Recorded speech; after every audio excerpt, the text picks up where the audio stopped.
So, a new drama starring Brenda Blethyn and Andrea Riseborough, directed by one of my favourite filmmakers. What's not to love? We're talking about Dragonfly today. Dan is here. Dragonfly. Did you know anything about this, Dan, before I sent you the press release? No, I'd never heard of it. I think I read the synopsis about 5 minutes before I watched it. Okay. And I actually watched it. I had to start it at midnight on Wednesday night or something, just because it was so late.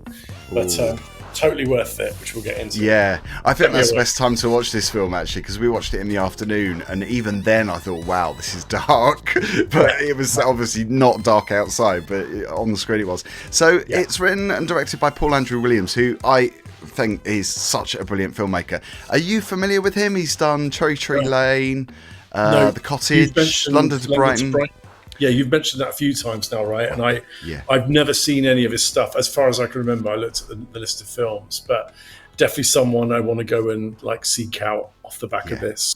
Yeah, he's brilliant. He doesn't shy away from violence. He doesn't shy away from the gritty underbelly, the dark underbelly of like gangland crime. He's a really good filmmaker. He really touches a nerve. It always makes me feel alive when I watch his stuff. I mean, they're very grisly films, but makes me feel kind of, wow, that was powerful.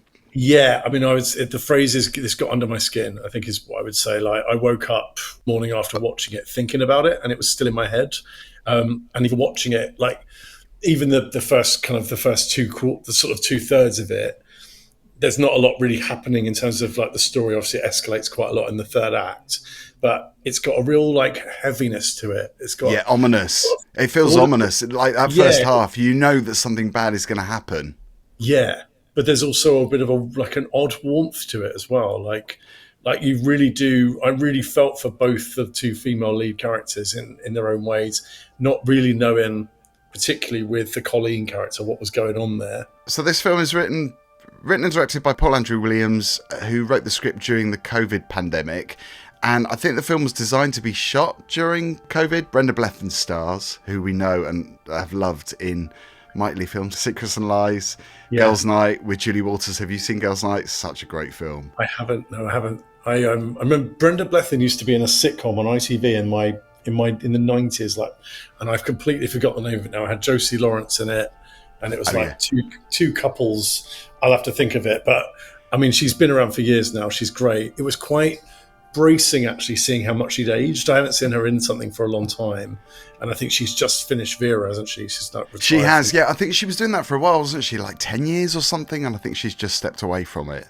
Yeah, and I didn't always know. She plays the role so well. I didn't always know how much was Elsie and how much was Brenda. Like the way that she moves and the way that she's struggling to kind of get around.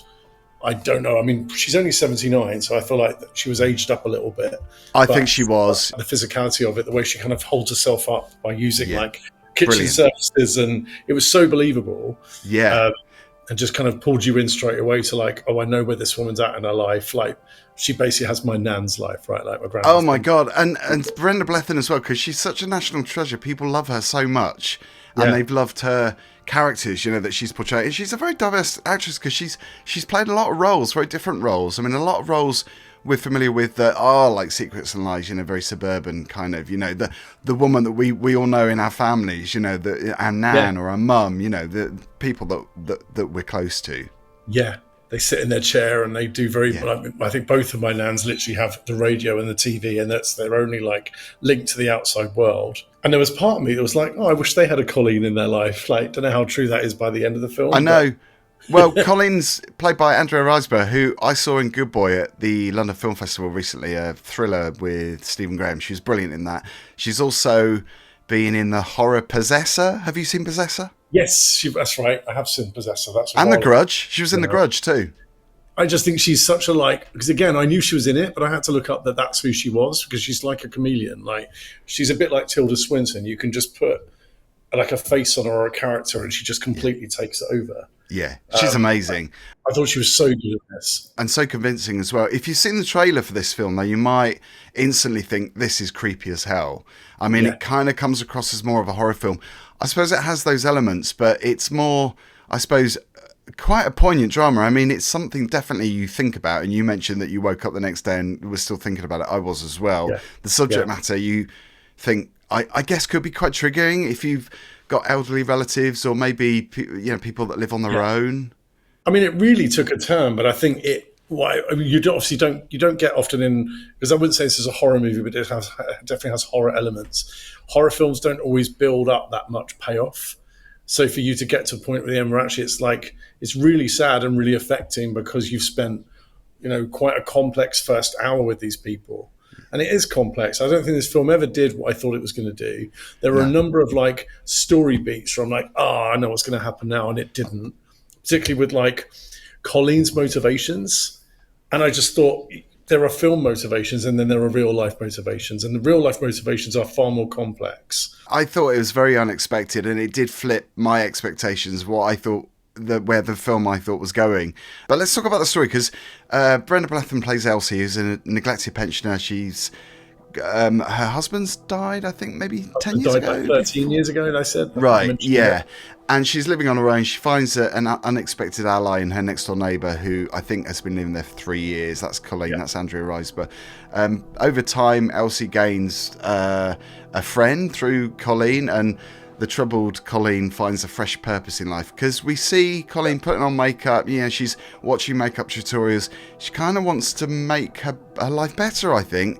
But I got the impression that she hadn't really had a chance, or people thought, she was misunderstood, because she's got quite an aggressive looking dog. The dog isn't aggressive, though. That's the key element here, isn't it? Because the dog is as sweet as anything. But we do see the dog staring at the characters, kind of giving off the impression that something bad is going to happen, almost like the dog knows that something bad is going to happen. It's like it knows it's part of something ominous. I feel like her character just didn't know how life was supposed to work in many ways.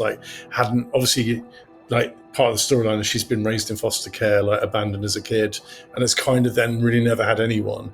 And you can kind of feel that she's almost trying to fit in, but doesn't really know how that works. And maybe it ends up a case of, look, by helping someone, that gives me something to anchor to. I've got a purpose. Again, which I just think is such a more interesting idea than, she's just horrible and she just wants to steal money. And that whole makeup scene, you just think you're trying to become someone else, and it just doesn't work. For whatever reason, it hasn't worked for you. And there were many, many layers to it. It really did upset me, actually. I mean, Elsie's son, John, is brilliantly played by Jason Watkins, who is always really good when we see him in TV stuff. He resents the way that Colleen has fulfilled the responsibilities that he has shirked, because she's being looked after. The care women are coming, and no disrespect to people that do that as a job, but in this case, they're kind of wanting to get the job done really quickly. They come and put her in the shower, and then they're gone. And in some cases, Colleen actually points out, she sees them going 40 minutes after they're meant to be there for an hour, and she says, you're not doing your job. I could do a better job than you. And I agree. I think he's brilliant. I think it's like a masterclass in passive aggression. The way he plays it, it's all in things he doesn't say. Some the glances that he makes. You know exactly what he's thinking. I think the reason we know exactly what he's thinking though is because we're probably we're also thinking it. It's not necessarily he lives far away. It's not like he neglects his mum, but he doesn't live near us. We can't see her very often. He is very naturally suspicious of this person coming in and seemingly providing a service for free and kind of wheedling her way into this woman's life. We'd all feel like that. I don't know if there's anything his reaction to that, which we won't spoil, is necessarily proportionate. But I thought all the characters were very human, and they all did things that were much more rooted in reality, which is messy and complicated. It resonated with me because I've seen situations like this where there are people that come in and think they know a situation that is in front of their eyes, but actually they don't know anything, because they don't know, or they haven't lived with the people. Like you say, he's living away, so he's not seeing his mother on a daily basis, and he's not getting to know the people that she's socializing with. So he doesn't know those relationships that are bonding and they're forming. He's clueless. And there's probably tons of relationships like that of elderly people who have got someone that just looks out for them, and that person does it purely for the joy of just knowing that they get something out of it, and it isn't motivated by it. And again, it's just because it's a film, you expect something sinister. Yeah. And that's why I just thought every character was again interestingly layered in that way. I actually think a story like this needs to be like that, because it needs to hit hard, and it does hit hard, because like you say, you're, for the first half of it, you're getting to know these people, and you really do feel like you know them, and you want the best for them. And then when that finale comes, it's like, oh my God, that just blew me away. I always remember like a pivotal moment for me. It was about half an hour in, and I just thought, oh, can't there be a version of this film where it's just okay? Like, I just wanted there to be a version where it just carries on as it is and it ends. Like, I always say this about horror films, like, can't there just be an alternative ending on the DVD where they're just like, and then everything was okay and we never talk about it? Because there were a few moments of real sweetness and real, like, heartwarming, like, oh, this is just what life is like. And actually, there are just people out there who just connect and can really just get each other through a time. But you just knew it wasn't going to last, and that was the tragedy. But do you know what?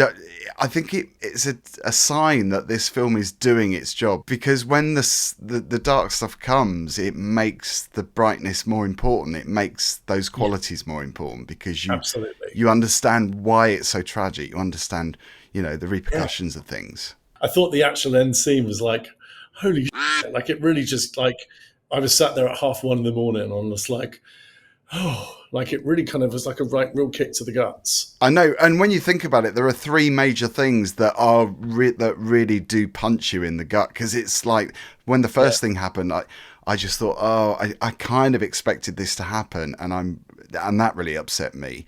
You don't see detail, but you understand what's happening when the troubles start. And then when the second thing happens, that was like, wow. I mean, I actually had to look away because it was so grisly. And then the third thing happened. And I was like, oh my God, give this woman a break. That last half an hour, I mean, it just pulls the rug under you. Any kind of sense of safety that you were building, I never did, because I just felt, you could tell that something wasn't going to go well for long.